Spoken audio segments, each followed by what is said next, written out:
into the holiday spirit. It's just this way at the Dim Carnival.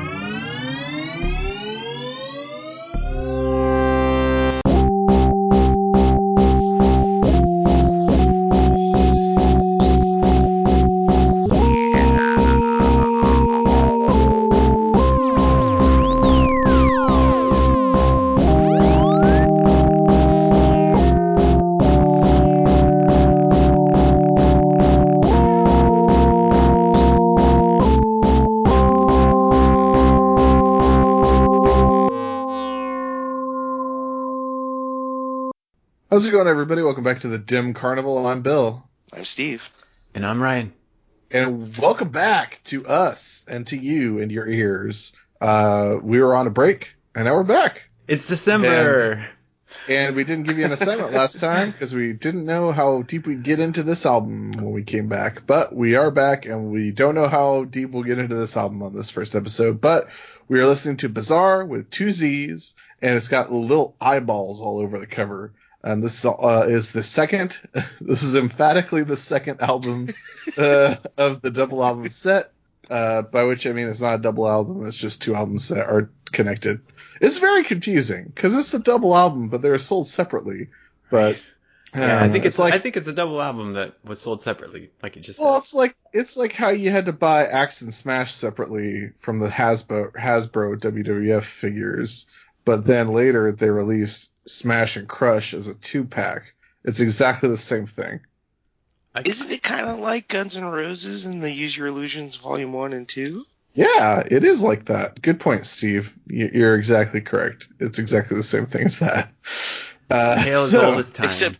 Except they made it a little more ambiguous as to which was Volume 1 and Volume 2. Because those had the numbers 1 and 2 involved in the albums, and this one had 2 different two different misspellings of a word, and 2 different. It's not like question marks represent the number 1 and eyeballs represent the number 2. If anything, an I represents the number 1 because it's a Roman numeral I. And a question mark is basically a 2. Yeah, but there's only 1 Z in disc 1, and there's 2 Z's in disc 2. Yeah, but there's 2 A's in disc 1 and 1 A in disc 2, so... No, it's the Z. Oh, okay. Well, there you go. The 1. There you have it. Bizzar. It's the Juggalo numeral number 1. Even though it's a 2. Well, you put 2 Z's to make 2, because Z is 1. This definitely all makes it into the final recording. Yeah, all of Steve's weird numerology shit stays in. Yeah, forever. Guys, let's start with the Bizzar intro to Bizzar. Or is there anything to say about this? I mean, we've pretty much talked about the history of these albums, but is there anything to say as an overview of this album before we dive into the first track here? You know, they have separate Wikipedia articles or Wikipedia pages. Yeah. I'm not sure that there's really anything that's different. I guess they specifically... all the songs and all the artwork and everything about both albums is different. No, you fucking dick. I'm answering in the context of your question. Oh. Okay.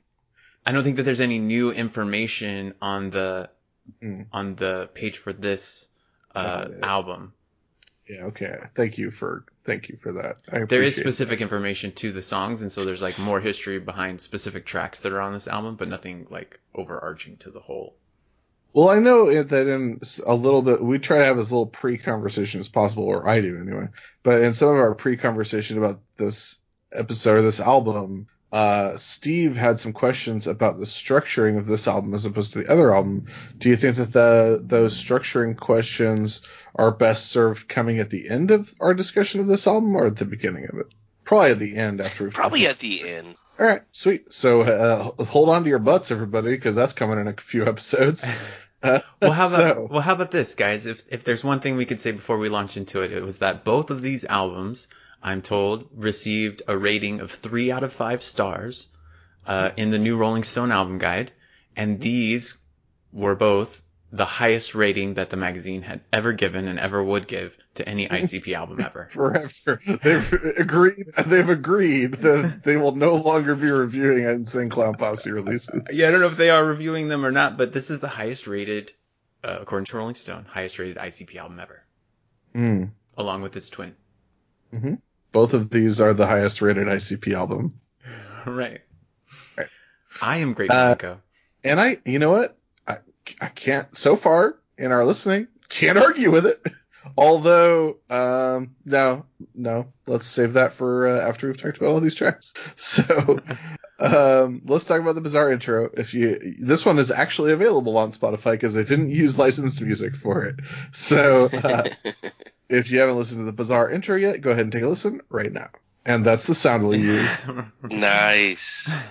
That was on the freeway. Yeah, that was fucking timed perfectly. That's good. I don't even have to edit that out. Just leave it like that.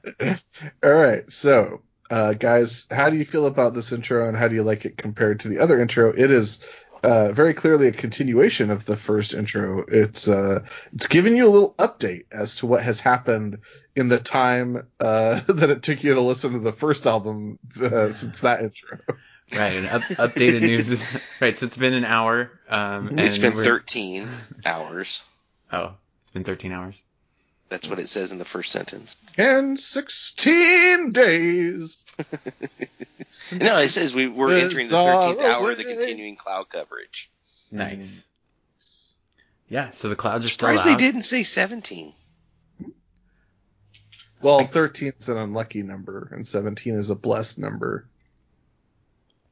But I guess instead of just like lightning and scary other shit and lights shining down on holy places, now we have the emergence of the Dark Carnival, the clowns.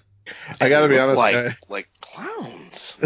Yeah, I gotta be honest, guys. So I listened to this. My first listen through to this Bizaar was at work.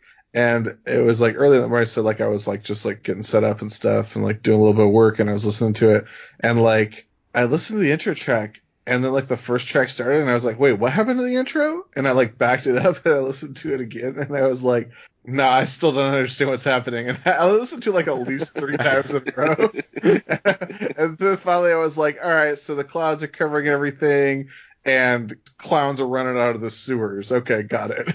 Yeah. Dark Carnival comes out of the sewers. It's like they can see what others cannot. Yeah, they're being led by some inaudible, what does he say? Inaudible call pierces the calm before the storm. It's an inaudible and it's funny. Signal that they're following. And so my assumption is that they're heeding an inaudible call, but on Genius it says heating.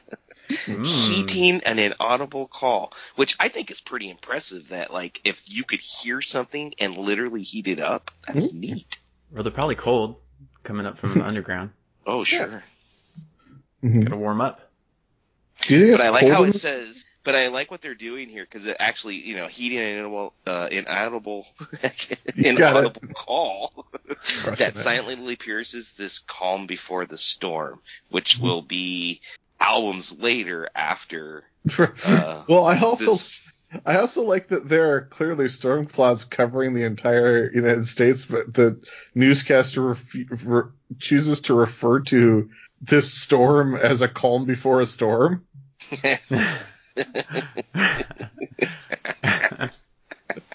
Well, maybe he means the storm of the violence they're going to bring. Yeah, but like that means he's anticipating the Dark Carnival's coming, even though he doesn't know. Like he's still surprised. Like, what are these clowns? Oh no, something terrible. Well, I think if we saw the 4 Horsemen of Apocalypse, and even if you hadn't been raised a Christian, you would be like, yeah, that's probably something bad is about to happen. Signs and portents. Right? Yeah. Sounds like. Further thought, I feel like this intro is not as strong as the first Bizaar intro, as illustrated by me having to listen to it 3 times.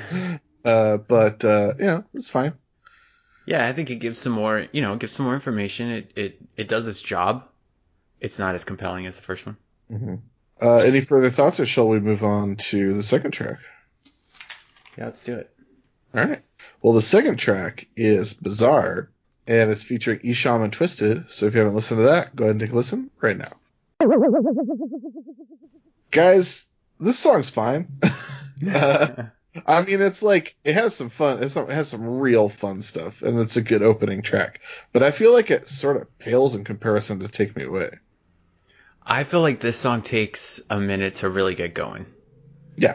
Also, I really like the shikadoo. Right, it's a little funky. It doesn't knock you over like you want the first track to. You know, it's just what we're used to, is something that just really that's what I'm used to. Something that really bowls me over right out of the gates. Put the hardest hitting one up front, you know? Yeah. And I feel like they didn't do that in this case. But I do feel like it builds up, and by the time you get past the first chorus, then you have like a full song. And so I feel like maybe it's just the mix of how they started the song. It has a little bit of a different tone, or maybe. But that it eventually does get there. It's just a little bit slow out of the gates. Yeah, I agree with that. But I do also, I very much believe that Violent J going shikadoo is definitely like up at the top of my like Violent J noises, like my all-time Violent J like little drops. It's like his Michael Jackson hee hee shikadoo. Yeah. So yeah, I really kind of disagree. I absolutely adore this song. I think this song is great. I think it's a great song to start off with because I really think it sets the tone of what this album is and how it's different. And there's probably a lot of personal reasons into why. Just because, like I've explained before, this is like really an album that I was openly being able to listen to and tell friends like, I really, really like this music. Listen to this, and not feel guilty or like I'm doing something wrong. And so I love this album so much more than the first Bizzar album. And so everything about this I like better. I like this intro better. I like this first song better. I like everything about this album better. So I think this song is great. I think it does a good job of building to what's going to come, just even in its like being different. Mm-hmm. So yeah, that was my take on it. To the left, to the right, over here, over here, there. Yeah, I like the pan on the to the left and to the right. It's very good when you're listening to it in headphones. It's pretty cheesy, man. Well, yes, that's part of the point. It's Insane Clown Posse. I know. But it's also the point of what they're doing in this album, where they're selling out. Even though this song is telling you they're not going to sell out, but that's what they're doing. To me, the biggest bummer of this song is they don't like lean into and own the "If you love feeling up on your homeboy's ass." But they don't also say it's bad. They just all kind of go, oh, and then they just like move on. Right, like you can give the benefit of the doubt, like that it's not homophobic because like the DJ is excited. He's like, oh, everyone's gonna love this one, but he misread the room. But I kind of don't give them the benefit of the doubt on that one. But I do like saying it. Yeah. Who among us? He mentions working at Kinko's. Mm-hmm. Which for anybody who, I guess, well, if you listen to the audiobook, then you already know the story. If you haven't listened to it, that's a big part of ICP's story is, spending hours and hours and hours stealing, time on computers to make flyers and posters at Kinko's, and this racket that they had to go from Kinko's to Kinko's and stay there for like 24 hours, making a bunch of promotional materials for the band. Yeah. I myself have spent a lot of time at Kinko's working on band-related stuff. Steve, have you also had that experience? No? No. I wasn't the dude in the band that did flyers. You were more the idea man. I don't know what I was. You're busy eating glass for the Lord. That's probably the best song I ever wrote right there. It's a good song. I can't lie. Yeah, I mean, like, there's a lot of stuff happening in this song. Isham is on the song. East Side Holes in Motion, or whatever it is he says. I always thought he said hose, but... Yeah, hose and money. Okay. All right. East Side Hose in Motion. Oh yeah, I guess that. Oh yeah, no, that is his name, right? I forgot. That's his name. East Side Hose and Money. I forgot. That's what East Side stands for. All right. Well, that works. I feel like it's the purpose of the song it's to welcome you in. I mean, maybe that's kind of what Steve was saying, is that it's like a little bit more of an inclusive song, than maybe we're used to, or that ICP generally makes. And I feel like that's a nice tone to set for the album. You know? This album is not angry. It's got, even the album before this, with the first Bizzar, I mean, that's still not even as angry compared to Jekyll Brothers, but it still has some like angry elements to it a little bit, and it's got the dark stuff right in the middle, like just being like, life sucks, I'm gonna be a shell of an empty man, and then like it goes into this, and all of a sudden it gets really happy, and it tells a new story from here that still ties into the first, and I just think it's really great how they do it, and it's just, I just imagine they had so much fun recording a lot of these songs off this particular Bizzar album. Mm-hmm. And I just feel like I feel that in this first song, Bizzar. Yeah, I mean, they talk about radio stars. It's like it's very much like Take Me Away. Like they're calling their own shots of like what you can expect from the rest of the album. Yeah. And Take Me Away, as we talked about at length, it's a very in-depth song that has like a lot of stuff going on with it, and it sets up that album really nicely. And I feel like this sets this album up really nicely as well, because it's like super loosey-goosey, and if I can say one thing about this album, it's extremely loosey-goosey.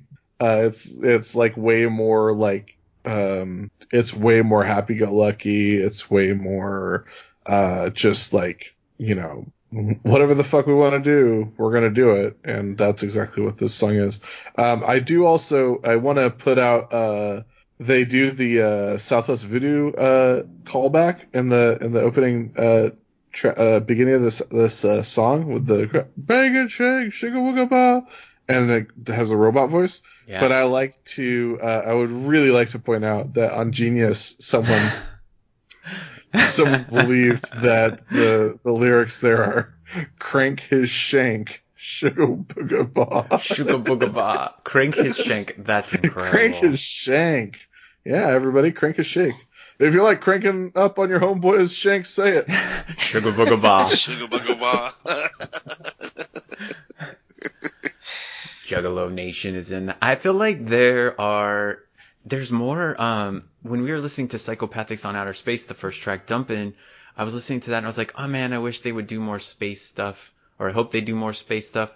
And I feel like this is kind of they lean into it a little bit on this album. There's a couple tracks where I noted where I was like, I could picture this as being kind of like a sci-fi with the blinky space sounds in the back or whatever. Yeah.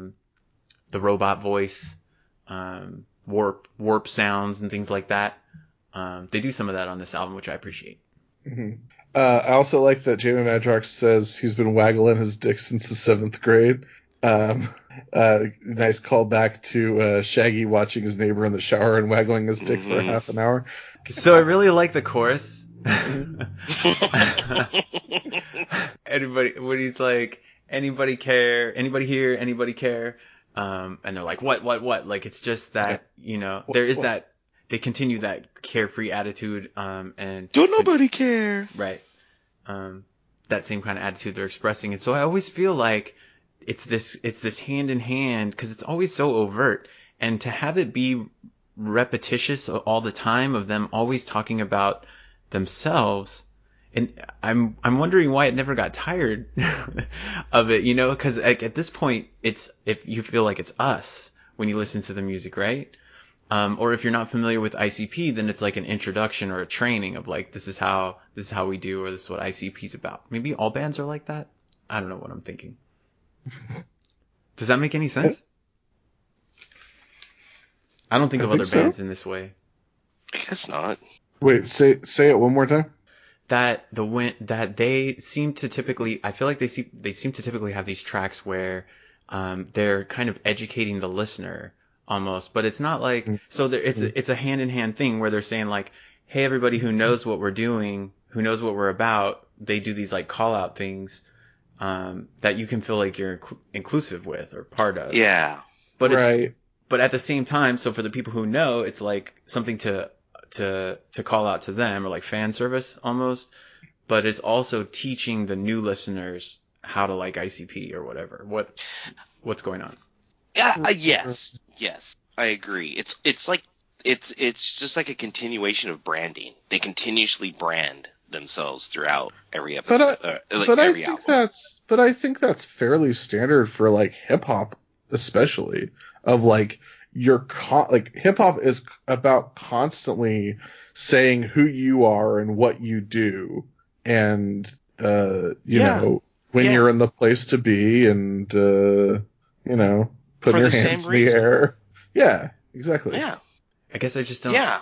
I guess I think of it because most rappers don't have like a whole reality that's based around their personality or whatever. Yeah, I get it, but I think that's just, you know, like the ICP is just great at it.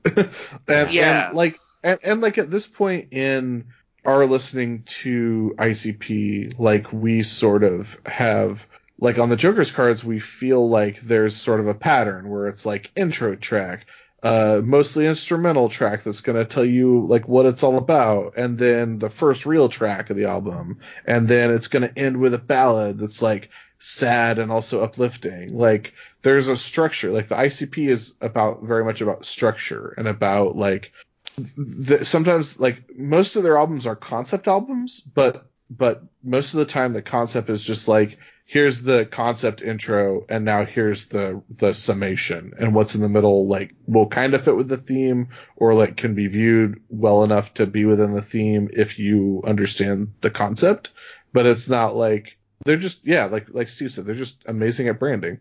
And every album has a story. Yeah. And so that's why it's kind of easy to point out the formula, because it's successful. I'm sure changing the formula wouldn't make sense in a lot of ways.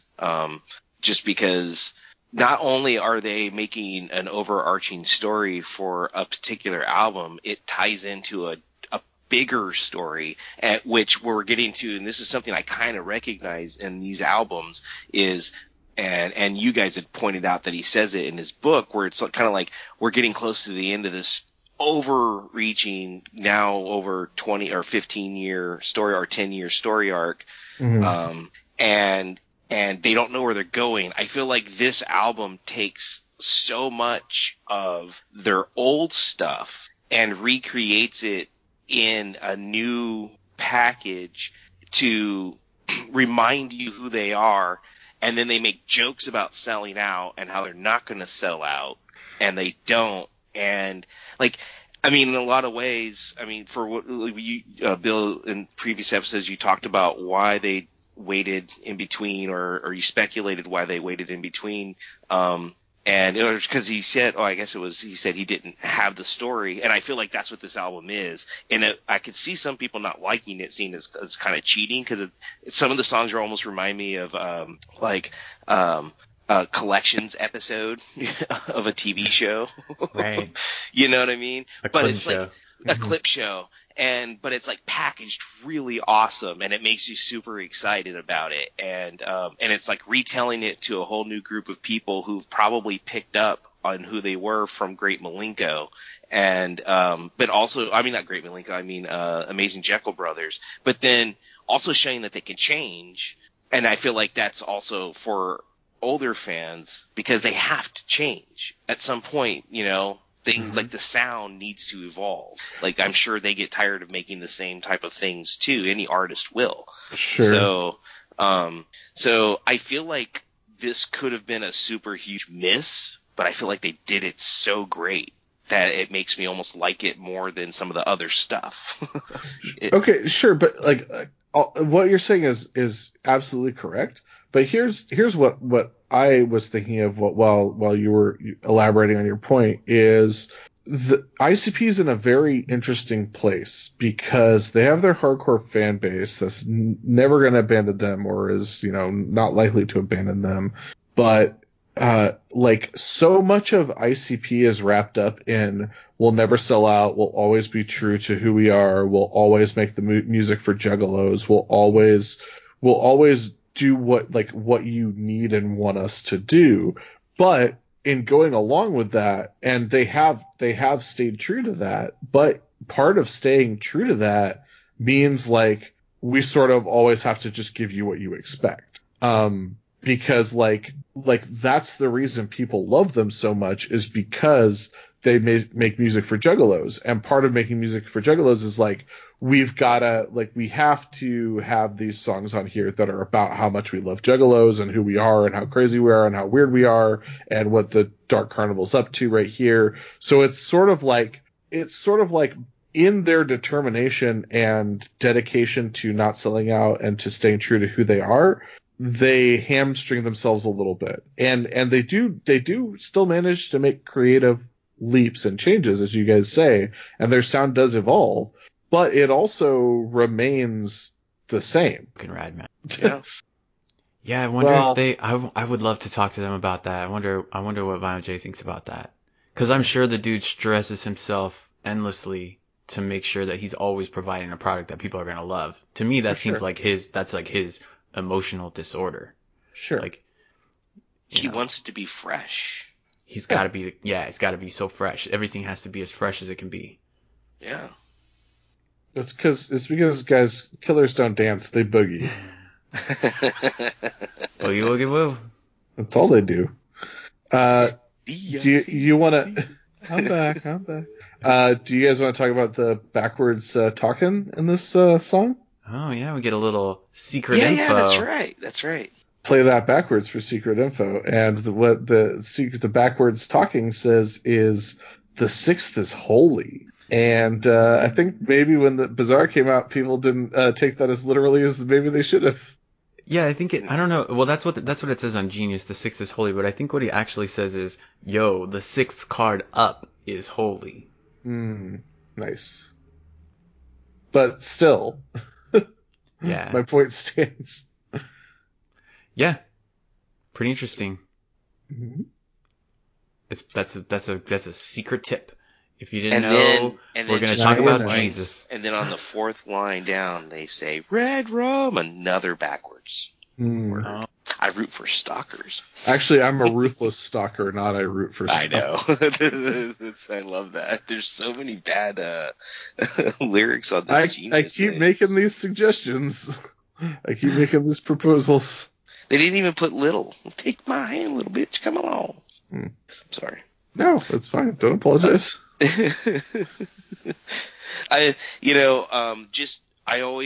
Bill, we talked about this back in the day.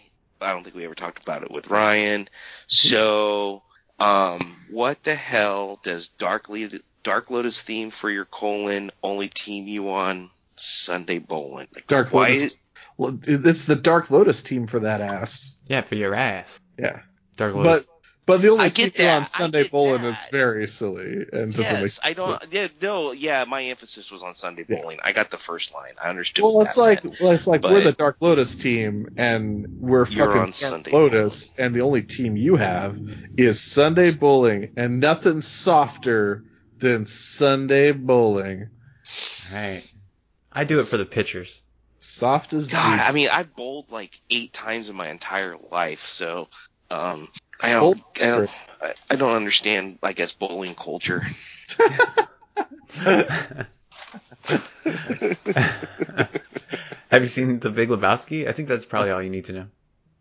Yeah, of course I've seen The Big Lebowski. But okay, well then you know how bowling leagues work? I guess. It's not much more sophisticated than that. I understand how bowling leagues work. I guess I just don't understand why that is an insult. Why it's an insult? Yeah, or... It's a rhymes bowling. I think it's a clever rhyme, yeah. Yeah. They're probably, Valentine probably like, Dark Lotus team for Uranus. Only team you on Rick Moranis. No, wait, All right, fair enough. I honestly think it's like he just likes saying Sunday bowling. He probably created the rest of it around that 2-word phrase. Nice. Guys, shall we move on to the next track, or we have more to say about Bizzar? No, let's move on. Okay. Well, the next track up is the first of 2 covers on this album. So it's Cherry Pie, parentheses, I Need a Freak, close parentheses. So if you need to go ahead and listen to that song, go ahead and take a listen right now. Guys, Cherry Pie, I do not like this song. My first note, I love these porno intros. Oh yeah, the porno intros, of course, which I believe are still supposed to be off of that same album that we were talked about way back in the day. I hope that album exists, and I hope someday to own that album. If anybody has any connections, I feel like that is a piece of historica that I would love to own. Also, Ryan is a true pervert. I like my porn on vinyl.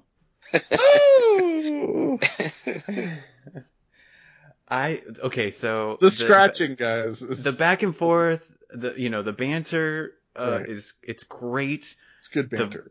The vocalizations that this woman makes, the sounds that she makes are incredible. And as a young child, I don't know if this is out of line for me to say, but I imagined what I could possibly do to a woman to make her make those noises. And it just blew my little mind away. I was 20 when this album came out.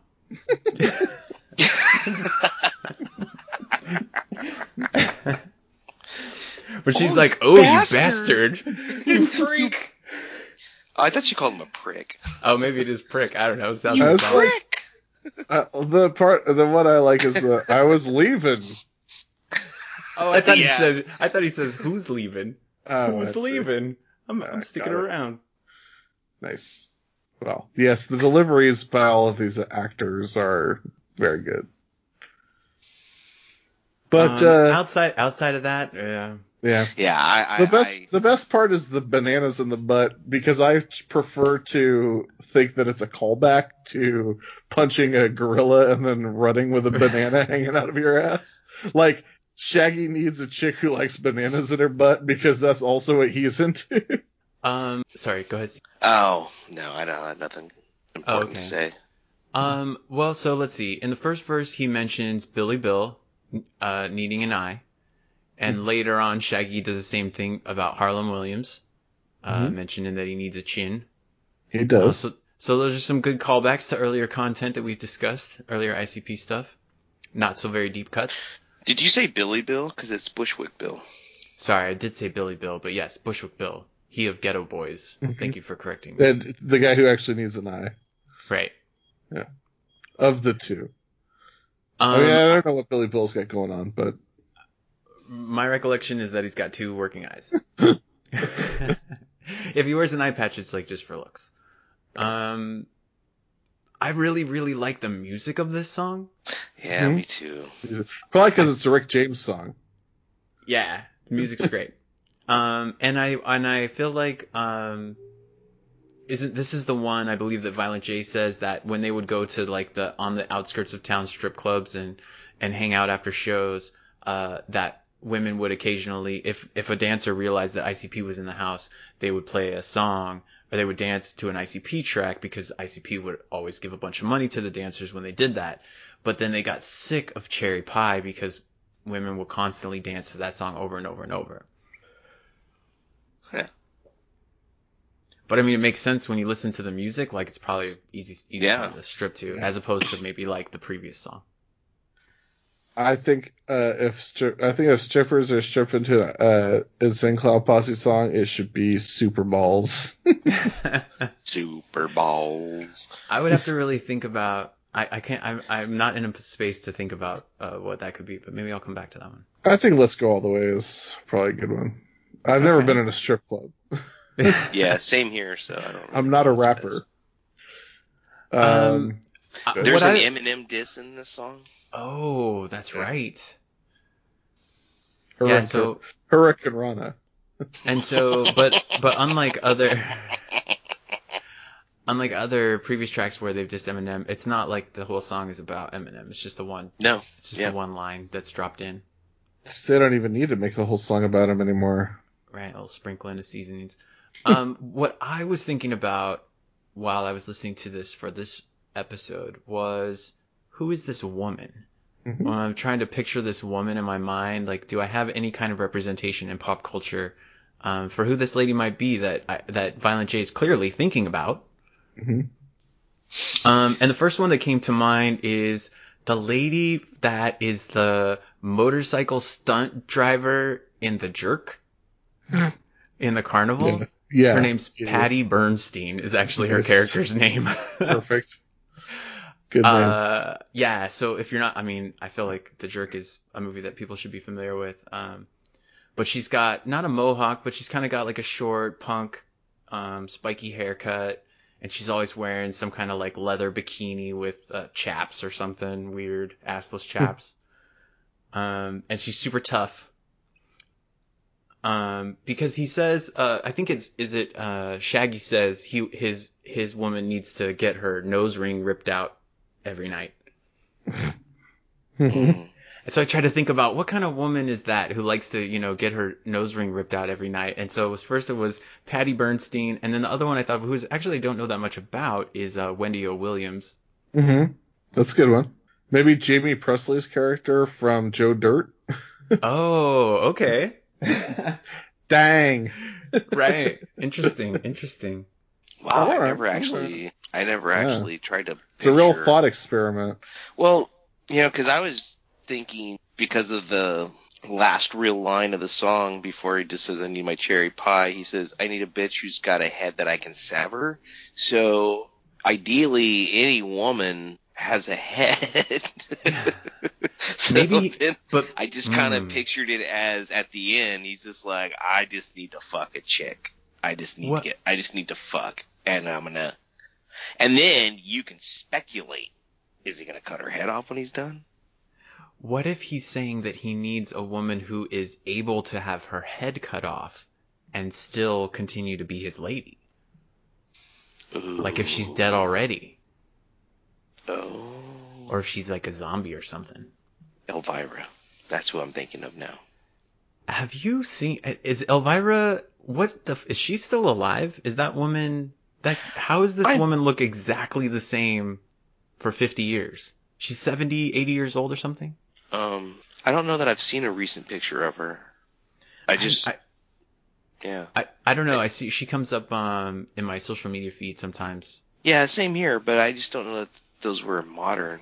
How recent those photos are? Yeah. Well, however recent they are, she looks fucking phenomenal. Well, I mean, she was amazingly beautiful throughout the 80s and the 90s, and I don't know, after sometime in the 2000s, whatever she was doing may have dropped off. Maybe it didn't, I don't know. But yeah, she's gorgeous for decades, for sure. Also, yeah, I mean, wearing lots of makeup and she's got that amazing wig, and I think that no matter what, I think that wig really is no matter what she looks like, almost, if you see her a recognizable face with that hair.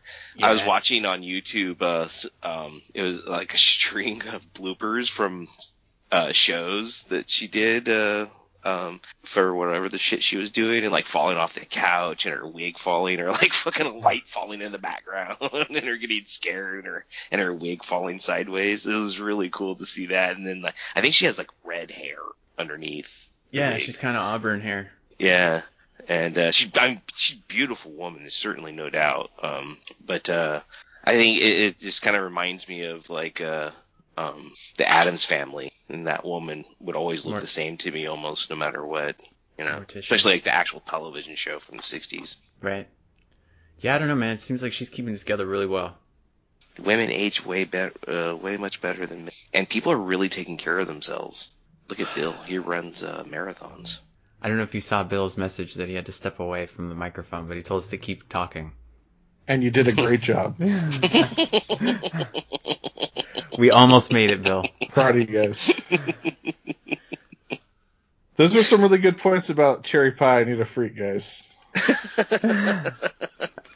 I need a freak, guys. Would you say you by and large agree or disagree? Oh, yeah, for sure. So I do want to go ahead and just throw it out there now, and I know we have a lot of album But this is clearly my least favorite song on this album. Oh, yeah. I mean, like, I don't think it's even an option to have another song that's worse than this on the album. Well, Let It Kill Her. Okay, yeah, fine. but at least that's like, at least that song doesn't have like an epithet in every single line of the song. Is it at least requesting consent? Like, yeah, please let me. Yeah, there's some great lines in it. There's some chuckling, and the music's great in it too. It's actually got some pretty great music, and it's kind of really happy. I do want to say my backup choice for the lady that they're talking about in this song is clearly the landlady from There's Something About Mary. No, been too long. No. All right, cool. No, like the old very tan lady. I thought instantly of the landlady in Kingpin? that bowling bee. Yeah. Well, it's the only team that you're on, Steve. I will say, Bill, that's probably Munsoned. It's probably a good call on your part, if only for the finger fucker booty in the mirror line. I feel like that lady's super into that. They're ahead of the curve on that one, guys. Porn caught up to them. They've been ICP noted to be down with butt stuff for a long time, early on. Yeah. And they have no problems hitting it raw at the herpes clinic in the bushes. Should we get one more track in this week, guys, or should we? We probably got time for one more, right? Yeah, we could do one more for sure. So let's do questions, which will be our final track that we talk about this week. So if you need an assignment for this week, we hope that you listened to the first 4 tracks out of this. This is questions. If you haven't listened to questions, go ahead and take a listen right now. Guys, these are some real soul searching questions.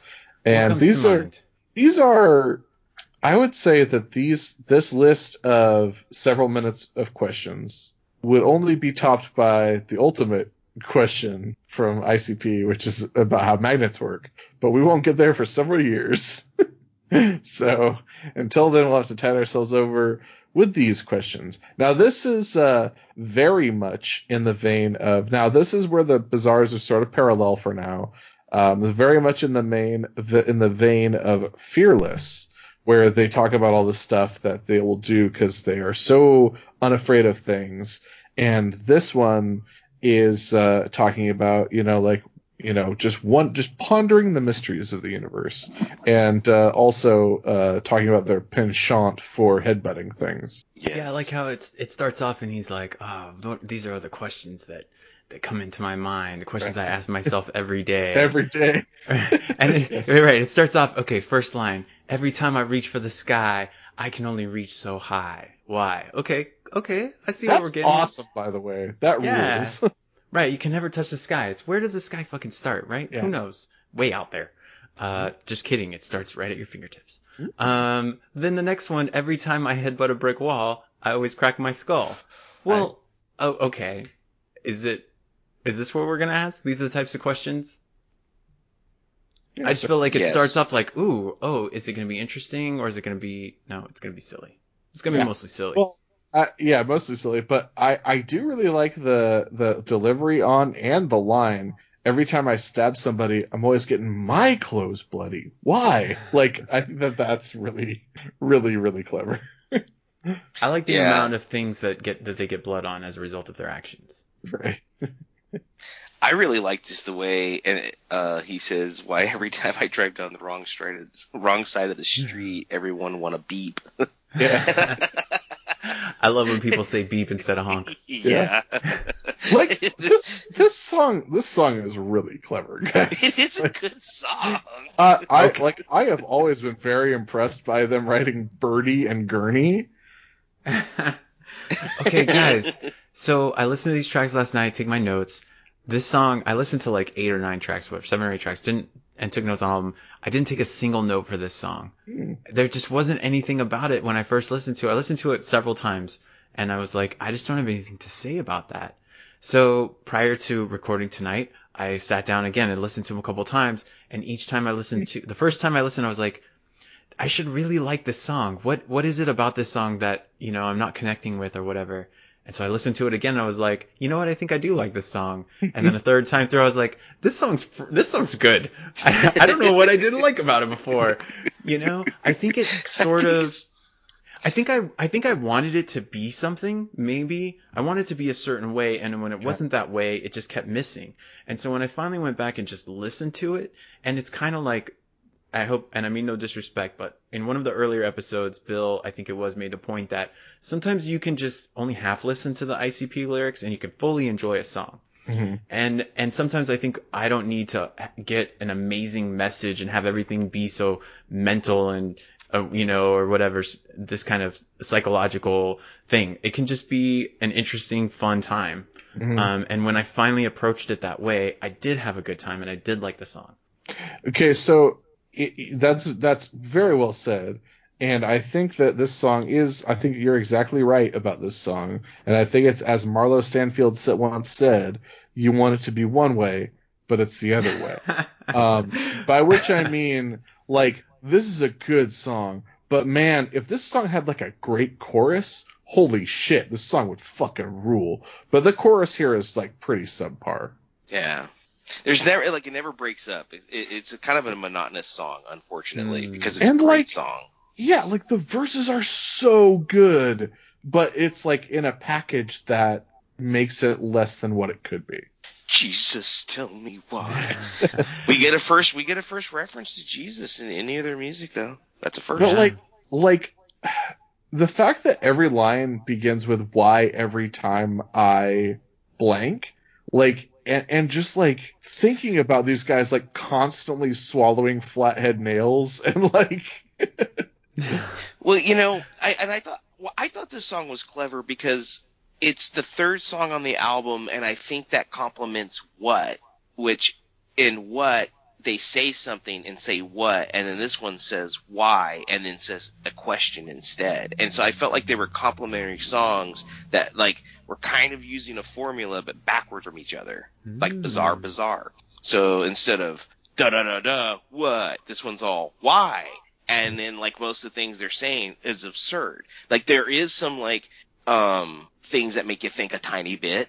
But then, like, most of it is, like, great. Like, I mean, lines like, every time I drink gasoline, I shit my spleen. Why? Like, that's brilliant. At least stupid. But it works great. And so, like, that's kind of how I saw this song. Like, the compliment, like, the other side of song of the coin of the Bizzars. Yeah. Yeah, I like this song. And, and I do like that they both swallow flathead nails and chew on thumbtacks, but I also like that they chew on thumbtacks and get blood on their snacks. I love that line. Yeah. Yeah. The snacks are the thumbtacks, guys. Well, I just imagine, I like to picture Shaggy, imagine what kind of snacks does he have? Yeah. He's got the shitty little crackers and cheese thing with the little red stick. Ooh, that's a good call. Yeah. That's a good call. Those are delicious. You know what's delicious? Snack packs. No, yes. But the Keebler, like, cracker wafers that already have, like, the cheese or the peanut butter in the middle of the cracker. Those are very delicious. Yeah. Ritz has a version of that, too. Yeah, I love all the cheese and peanut butter stuffed cracker varieties. Guys, since we definitely didn't record this around Halloween time, why don't we talk about what our favorite Halloween candy is? Mine is Almond Joy. Ooh, that's which good. I don't eat at any other time of the year. Well, because sometimes you feel like a nut, Ryan. I always feel like a nut. Nut. Well, Bill, earlier today, I think it was today, you tweeted or retweeted, like, a playoff Halloween candy tournament bracket. Yep. And I actually did it. Complex put together a bracket of best Halloween candy. Yes. Bullshit. Yeah, it was tough, but you know what ended up being my favorite? It ended up Reese's. being between Reese's and Snickers. Yeah. Well, I mean, it was hard to choose after that. Okay, here's the thing. I think that it's like absolutely irresponsible for Complex to have put Snickers and M&Ms on in the same region, because I feel like that's a potential like final. Because here's the thing, Snickers is clearly the best candy bar. I don't think anyone can dispute that Snickers is the best candy bar, although Ryan is about to. But M&Ms might be the perfect Halloween candy, and best candy bar, best Halloween candy are all different things. Yeah. Yeah, for sure. I feel like Snickers what I want to say is that Snickers is like the most candy bar. It's like generic idea. It's like what a candy bar is and should be. It's the McDonald's of candy bars. Exactly. It's the McDonald's. Platonic ideal of a candy bar. Which is to say that oftentimes I like McDonald's, and other times I would like something that's more interesting. Sure. Yeah, good point. And so to say Snickers, and so I'm not trying to knock your choice, Steve, but I feel like I can get and enjoy a Snickers any time of year. Yeah, it doesn't have to be Halloween. And also, like, M&M is like maybe my favorite candy ever. I know you love some M&Ms, dude. Peanut butter M&Ms. Yeah. I would say are going on the list. Yeah. So like various types of M&Ms are probably my favorite all-time candy, and I can also have them any time of the year. But if you get that little bitty satchel of M&Ms in a bag, you can eat them on the go. You can just like that's a good trick or treat Halloween treat. Just like 6 little M&Ms rattling around in a little sack.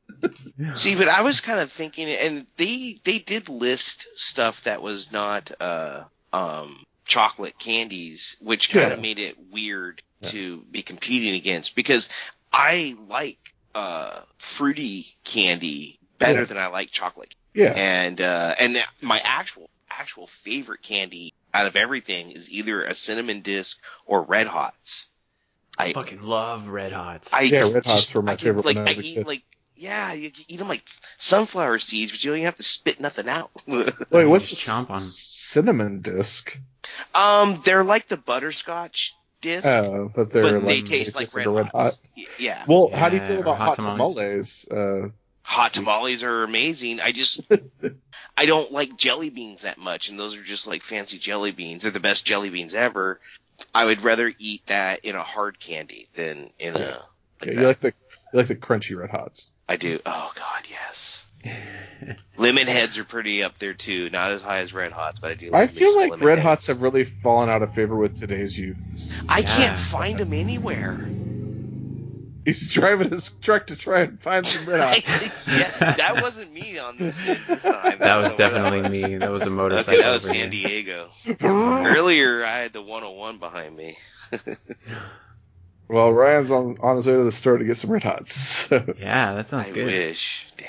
Or some Spree. Like some Spree. I think a lot of the hard candies associated with Halloween are bullshit. Mm-hmm. But yes. I tend to think of like Necco wafers and Smarties and. Oh yeah, no, that's just various forms of chalk. Yeah, but I do like when you get the hot tamales. That's such a gift. Mm-hmm. Yeah, hot tamales are pretty awesome. You know what else is fun is that little Halloween box of nerds. Yeah, those are good. Yeah. You fuck with a nerd? I'm not. I never liked nerds. Oh. Not even the double flavor pack of nerds? Nah, you know what? Like, I have such fond memories of eating them, but I do also constantly remember the gritty and realizing I'm eating pure sugar in crystal form. And it makes the underside of your tongue on the sides of your mouth all like pucker up. Yeah. Yeah. I like the concept of nerds more than I actually like nerds. Like, I'll see a box of nerds, I'll be like, oh, nerds, and I'll pop one open and I'll start eating them. I'm like, oh yeah, that's why I don't eat nerds ever. Yeah. Yeah. It's like eating nails that taste good. Get blood on your snacks. Also, just one last thing about this song. I'm done. I'm just kidding. Sorry. No, go ahead. No, I really didn't have anything. Okay. Well, I mean, other than every time I order a taco, you want to bite, motherfucker. Mm-hmm. Very good. I think that's pretty much all to say about questions, right? Yep, that's all for me. Well, thank you guys for listening. We're glad to be back. And why don't we give them their assignment for next week, which is hypothetically going to be the next 4 tracks off of Bizzar, which is Mr. Happy, Radio Stars, My Axe, and If. So we got some real bangerangs coming up, guys.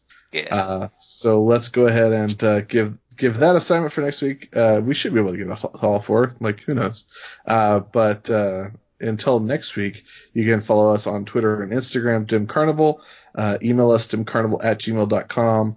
Send us your favorite Halloween candies and why we're wrong or right. Send us your favorite Christmas snacks and candies, which we'll talk about next week maybe. Yeah, because it's December. Yeah. Boy, how about those elections? Woo! Yeah, I know, right? That was a close one. How about those Bears? So we hope that you've all beaten Red Dead Redemption 2 at this point, and we hope to talk to you all very soon. But like I said, it's great to be back, and great to have you all listening again. And we will talk to you next week. So until then, I'm Bill. I'm Steve. And I'm Ryan. Would you tell me why you like filling up on your homeboy's ass? Wait.